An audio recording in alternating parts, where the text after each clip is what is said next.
warahmatullahi wabarakatuh. Halo semuanya, ketemu lagi dengan saya Erik Puspitasari.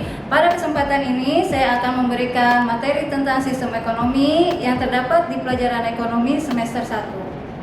Sistem ekonomi itu terdiri atas 4, yaitu sistem ekonomi tradisional, sistem ekonomi campuran, sistem ekonomi pasar, dan terakhir adalah sistem ekonomi komando.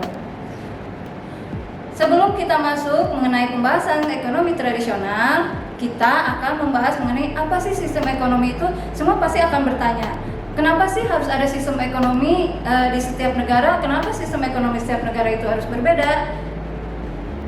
Faktor penyebabnya adalah perbedaan sumber daya manusia, perbedaan sumber daya alam, karakter, dan perbedaan teknologi yang terdapat di setiap negara. Nah, itulah yang menciptakan adanya sistem ekonomi yang berbeda-beda setiap negara. Oke. Kemudian setelah kita membahas mengenai sistem ekonomi secara singkat, kita masuk ke materi tentang sistem ekonomi tradisional. Nah, sistem ekonomi tradisional itu ada kelebihan dan ada juga kekurangannya. Nah, kelebihan sistem ekonomi tradisional adalah tidak adanya terdapat persaingan yang tidak sehat. Semua hubungan antara individu itu memiliki hubungan yang sangat erat. Masyarakatnya tidak ada yang merasa tidak aman, masyarakatnya tidak terbebani, kemudian tidak adanya individualisme.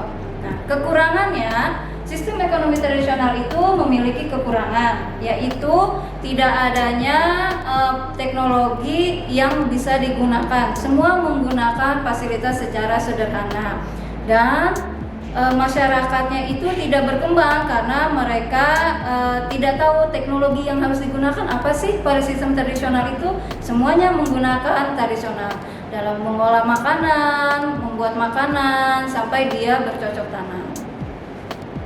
Oke. Sistem tradisional ekonomi itu dia didapat dari alam, kemudian mereka memproduksinya sendiri, setelah itu mereka mengkonsumsi juga sendiri. Ya, contohnya gini, masyarakat dia punya lahan.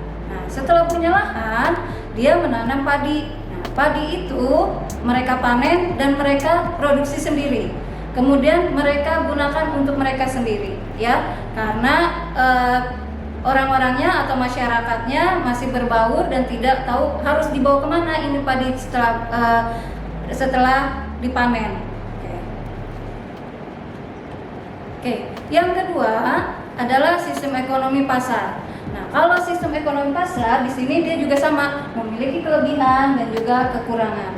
Untuk kelebihannya, masyarakatnya di sini bisa lebih kreatif, bisa lebih berinovatif. Nah, tapi di sini juga adanya persaingan yang muncul karena mereka harus berlomba bagaimana sih barang itu diproduksinya dengan baik, barang itu diproduksinya dengan bagus, gitu ya. Tapi kekurangannya adanya kesulitan untuk pemerataan pendapatan, sehingga adanya monopoli yang muncul dan itu merugikan masyarakat yang ada sekitar.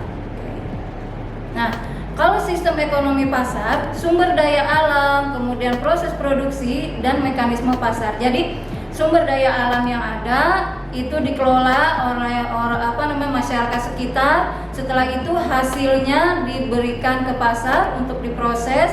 Contohnya misalkan ada petani kacang kedelai. Nah, kacang kedelai itu dibawa ke pabrik, dibuat, diproses menjadi tempe, dan tempe itu nantinya akan diperjualbelikan. Ya, beda dengan tadi ya. Kalau tradisional tempenya ya untuk dikonsumsi sendiri, tapi kalau ini untuk diperjualbelikan di pasar ataupun supermarket yang menjual tempe.